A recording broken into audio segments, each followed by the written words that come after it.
नमस्ते। मैं हूं राहुल और आप देख रहे हैं मेरा रुख।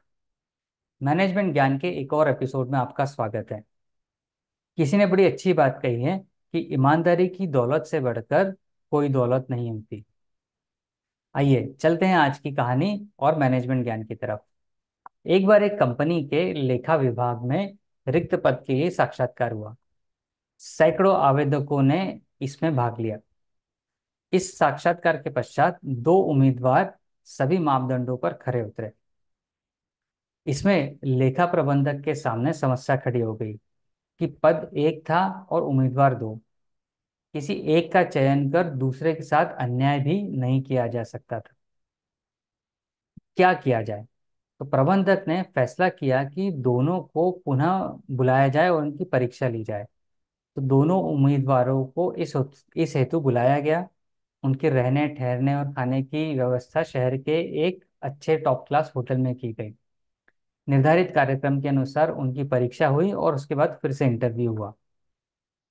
इस प्रकार कई तरह से उनकी योग्यताओं को कसौटी पर कसा गया, लेकिन अंतिम परिणाम वही, दोनों वापस बराबरी पर आ गए।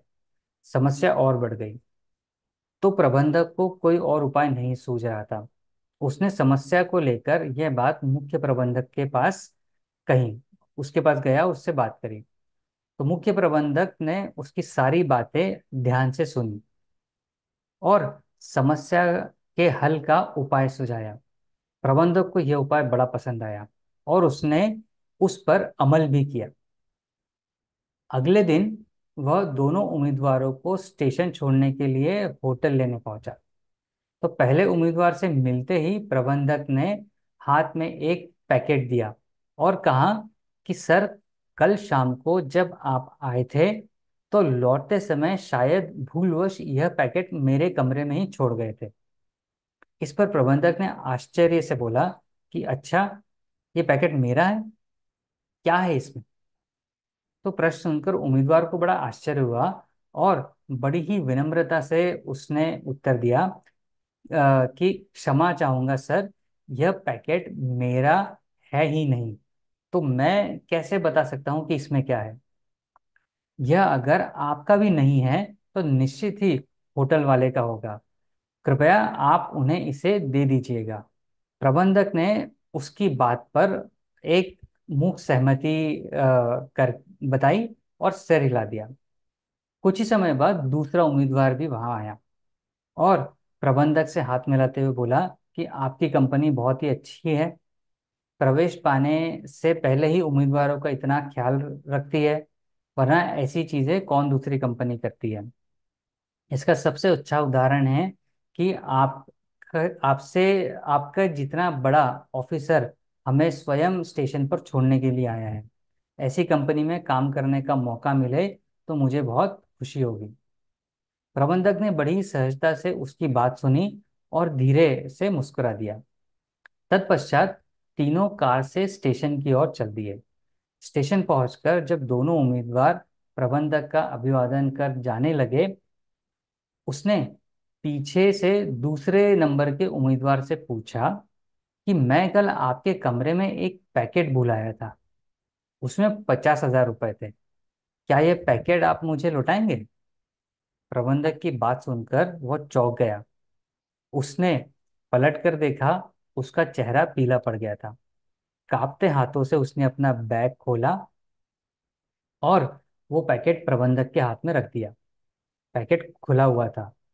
फिर क्या था? फैसला हो चुका था।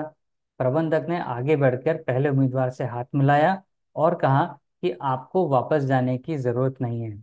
आपको आपका सिलेक्शन हो गया है। आप मेरे साथ ऑफिस चलें और अपना अपॉइंटमेंट लेटर ले लीजिए। देखा आपने, ईमानदारी कितनी आवश्यक है जीवन में। थोड़े से पैसे की लालच में बड़ी कंपनी में नौकरी पाने का अवसर दूसरे कैंडिडेट ने खो दिया। वह यह भूल गया कि जो व्यक्ति अपनी ईमानदारी को गवा देता है वह जीवन में कुछ वह जीवन में सब कुछ खो देता है। केवल चिकनी चुपड़ी बातों और किताबी ज्ञान के बल पर नौकरी नहीं मिलती। नौकरी मिलने के लिए चारित्रिक दृढ़ता भी आवश्यक है। यानी कैरेक्टर का अच्छा होना भी आवश्यक है। जो मन आज 50,000 के लिए डोल गया, वह कल न जाने कितने बड़े घोटालों का कारण बन सकता है। निश्चित ही पहला उम्मीदवार इस पद के लिए हर तरह से उपयुक्त था। उसने ईमानदार कोशिश की इस पद को पाने के लिए, और साथ ही ईमानदार तो वो था ही।